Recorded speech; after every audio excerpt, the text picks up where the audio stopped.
안녕하십니까. 한국은행 김민정 조사역입니다. 요즘 뉴스를 보면 취업자 수의 증가나 실업률은 나쁘지 않다고 하죠. 그런데 한편에서는 일을 하지 않으면서 구직 활동도 하지 않는 이른바 쉬었음 청년은 오히려 계속 늘어나고 있다고 합니다. 쉬었음 청년이 증가하는 이유 중 하나로 청년들의 눈높이가 높은 거 아니냐는 말이 많이 나오는데요. 결론부터 말씀드리면 그렇지는 않은 것 같다입니다. 그렇다면 왜 쉬고 있는 청년들이 늘어나는 걸까요? 오늘 이 시간에는 저와 윤진영 과장님과 함께 쉬었음 청년이 대체 왜 늘어나는지, 그리고 이들에게 어떤 도움이 필요한지 차근차근 이야기 나눠보려고 합니다. 과장님 안녕하세요. 네, 안녕하십니까. 한국은행 윤진영 과장입니다. 먼저 쉬었음 청년이 무엇인지 짚고 넘어가면 좋을 것 같은데요. 여기서 쉬었음은 경제활동 인구조사에서 쓰는 통계상 분류입니다. 아르바이트를 포함해 일을 하지 않고 구직 활동이나 취업 준비, 교육 훈련도 하지 않는 상태를 말합니다. 특히 육아, 가사, 질병 등의 사유 없이 쉬었음이라고 응답한 경우만을 의미합니다. 취업을 하지 못한 혹은 하고 있지 않은 사람들 중에서도 조금 수동적인 상태로 볼 수 있죠. 그렇다면 왜 요즘 이렇게 쉬었음 청년에 대해 관심이 많을까요? 먼저 청년층 개인 입장에서 보면 쉬는 기간이 길어질수록 일에 대한 감각이 떨어지고 자신감이 줄어들면서 다시 취업에 도전하기가 어려워질 수 있고요. 사회 전체적으로 봐도 일할 수 있는 사람이 줄어들면서 경제에 부담이 될 수 있습니다.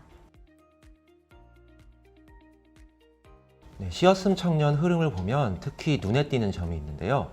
취업을 희망하지 않는 쉬었음 청년이 계속 늘고 있다는 점입니다. 이 말은 쉬었음 청년층 중에 잠깐 쉬는 청년보다 계속해서 쉴 가능성이 높은 그런 청년들이 늘고 있다는 뜻입니다.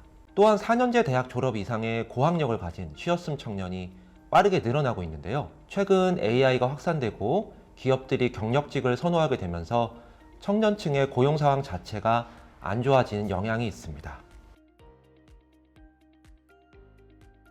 그럼 왜 청년들이 직장을 구하려 하지 않고 쉬고 있는 것일까요? 앞에서 제가 청년들이 눈이 높아서 일을 안 하는 거 아니냐는 질문에 대해 사실이 아니라고 답했는데요. 한국고용정보원의 청년 패널 조사를 이용해 분석한 결과 쉬었음 청년이 원하는 평균 유보임금, 즉 청년들이 받기 원하는 최소한의 임금 수준은 보시는 것처럼 구직 중이거나 취업을 준비하고 있는 청년들과 거의 차이가 없었습니다. 2023년 기준 중견기업 고졸 취업자의 평균 초봉인 3,200만 원과 비슷한 수준이죠. 또 청년들이 일하고 싶은 기업 유형을 살펴봐도 쉬었음 청년들은 대기업, 공공기관보다 오히려 중소기업을 원한다는 응답이 가장 많았습니다. 그렇다면 어떤 청년들이 쉬었음 상태에 있을 가능성이 더 높을까요? 먼저 학력을 살펴봤습니다. 그래프는 취업하지 않은 청년 중 4년제 대학 졸업 이상 청년 대비 전문대 졸업 이하 청년이 어떤 상태로 갈지 확률 변화를 보여주는데요. 분석 결과 전문대 졸업 이하 청년이 상대적으로 쉬었음 상태에 있을 가능성이 더 높았습니다. 반대로 취업 준비 등의 인적 자본 투자를 선택할 가능성은 더 낮았습니다. 쉽게 말하면 이들 청년들은 일자리를 얻기 위해 무언가를 더 해도 얻는 게 크지 않을 것 같다고 느껴 쉬는 선택을 하게 될 가능성이 커지는 거죠. 반면 4년제 대학 이상 청년들은 조금 더 준비하면 더 나은 일자리를 얻을 수 있다고 생각하는 것으로 볼 수 있습니다.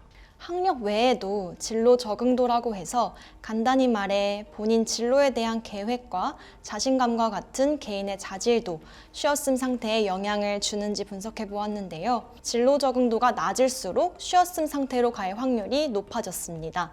즉, 청년층이 앞으로 어떤 일을 하고 싶은지, 어떤 방향으로 가고 싶은지 이런 계획이 뚜렷하지 않을수록 쉬게 될 가능성이 커진다는 의미입니다.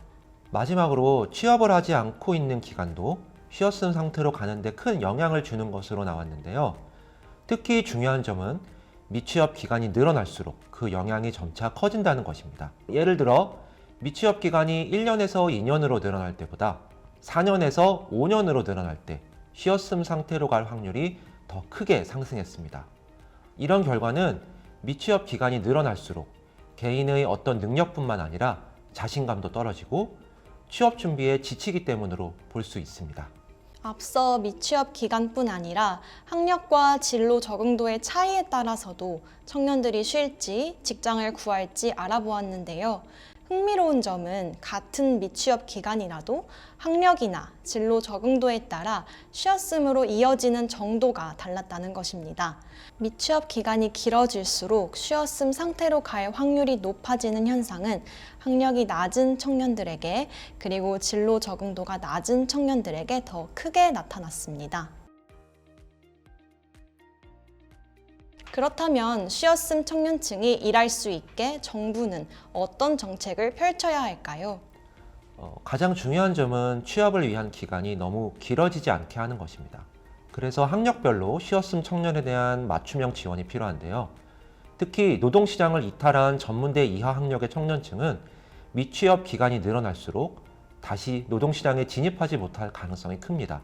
따라서 취업 준비 기간이 너무 길어지지 않도록 기업과 청년층의 매칭이 잘 되도록 지원해주고 직무 특성화 교육도 제공해야 합니다. 그리고 최근에는 고학력 청년층 중에서도 쉬었음 청년층이 늘어나고 있기 때문에 이들에게도 관심을 주고 필요한 정책을 고민해 볼 필요가 있습니다. 또 청년들에게 진로 상담 프로그램도 체계적으로 제공하여 청년들이 스스로 진로 계획을 잘 세우고 급변하는 직업 환경에 잘 적응할 수 있게 도와주면 청년들이 구직에 대한 자신감을 가질 수 있겠죠. 또 청년층에 대한 지원뿐만 아니라 청년층을 고용하는 기업들을 지원하는 정책도 필요할 텐데요. 쉬었음 청년들은 일자리에 대한 눈높이가 높지 않은데도 불구하고 취업 자체가 어려운 상황입니다.